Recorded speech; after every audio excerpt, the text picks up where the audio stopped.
In this video, we're going to go over creating a new PCR and a brief orientation of the ePCR screen.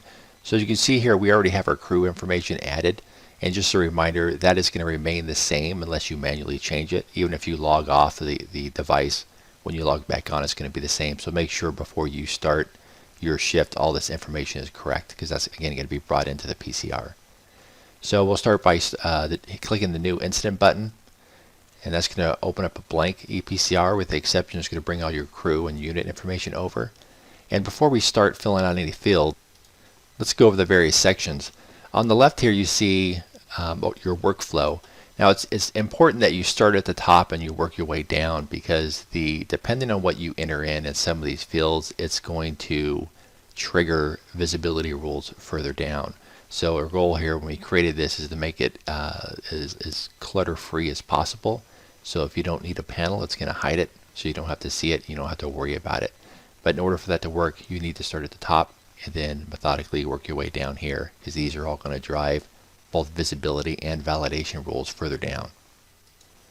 Up at the top here you have a save button, although it does save automatically for you.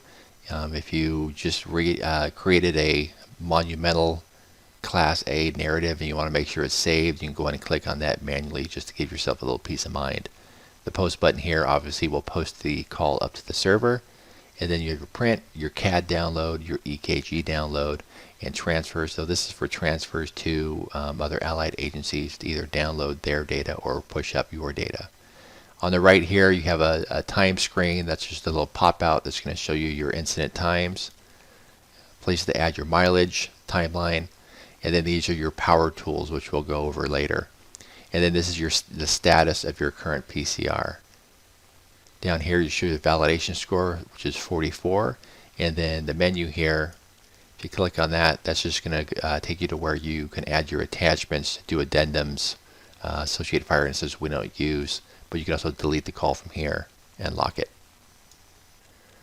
Alright, so the first thing you want to do when you open up a new PCR is you want to make sure it's identified for the call that you're running. So to do that, we're going to download CAD information. Now the import CAD screen, you want to set the date parameters. This is going to default for the previous 24 hours. Eventually they're going to have a filter here for your unit type. So if you're logged in as Medic 9, you're only going to see Medic 9's calls here. It's obviously not on here now, so you have to go through manually, find your unit, make sure that it's the address for the call that you want to document, and then do the download button here. Once that's done, just go ahead and manually save it just to make sure it's locked in. And that way when you close it out, it's going to have the case number and the address and everything, so it'll identify this as being the PCR for that call. Your next step is to enter in who's completing the report. As you can see here, it'll show the current crew up top, which is kind of nice because you're not having to scroll through an entire list. So if you only see 2 people here and you've got a third person on your shift that actually did the PCR, you need to you can add them manually, but you'd want to go back to the login screen and add them as your crew list so they're automatically populated on there.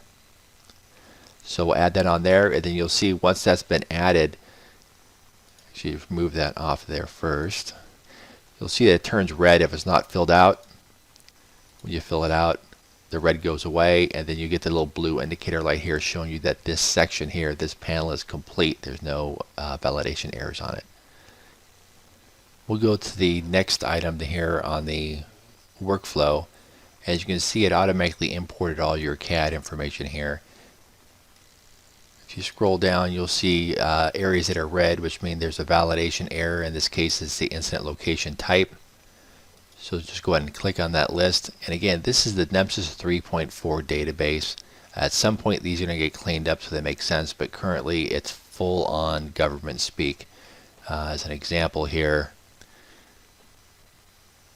this is a residence, single family, non-institutional, private house. Again, doesn't make a whole lot of sense, and it'll I'm sure be a learning curve to figure out which one to actually select.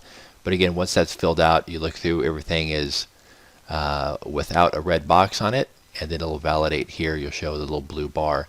Now again, just a reminder, the goal isn't to go through and make sure all the red items are gone. That's the minimum.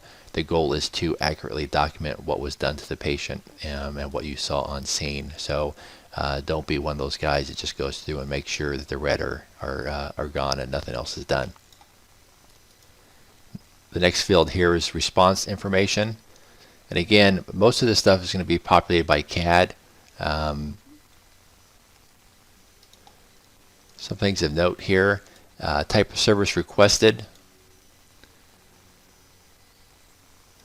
We hope at one point to get this link to CAD as well, but just make your best judgment here. We'll do a 911 response.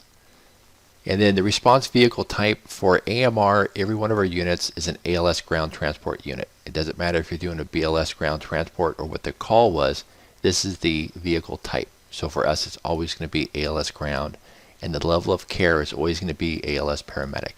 Even if you're doing a BLS interfacility transport, if your EMT is riding in the back, it doesn't matter. The level of care of your unit is always going to be ALS paramedic. And then the response mode to scene, this is the same as it was in our current version of ImageTrend. So just select that. And then the type of response delay, that's going to default to no or none delay unless there was a delay in the call, in which case that'll still be there, but this will be in red, indicating that you're going to have to go back in there and change it to identify what the delay was to the scene of the call. And then response disposition. This is a very important field because this triggers a lot of the visibility rules and drivers down here. Obviously, depending on what the outcome of your call was, it's going to drive what fields need to be filled out over here. So on this one, we'll just assume that it was treated and transported by this EMS unit. And you'll see a lot of these fields turn red here, indicating there's more fields that need to be filled out. All right, next we'll go to the scene information. These are pretty straightforward. First EMS unit on scene, either a yes or a no. And if there's additional agencies on scene, if you say yes, this is going to turn red, indicating you have to identify what other agencies were on scene. If no, the red's going to go away. Number of patients on scene, and we'll get into this in a little bit more detail when we go over MCIs, hopefully in other videos. Obviously, if there's a single patient on scene, it's not an MCI. So that's going to go from red to a green. And again, this is not the number of patients in your unit, but the total number of patients on scene of the call. And then this is all MCI related stuff down here. And then again, for the type of scene delay, these are going to default to none or no, unless the time difference between you arriving on scene and departing for scene exceeds the norm. And again, that's going to be driven by what's wrong with the patient. So if it's a trauma patient, we expect a shorter on-scene time than it would, say, for a cardiac arrest. Okay, so we're done here. You see the incident section is all blue, which means that all the mandatory fields have been filled out. And in the next video, we'll go through adding patient information. Thank you.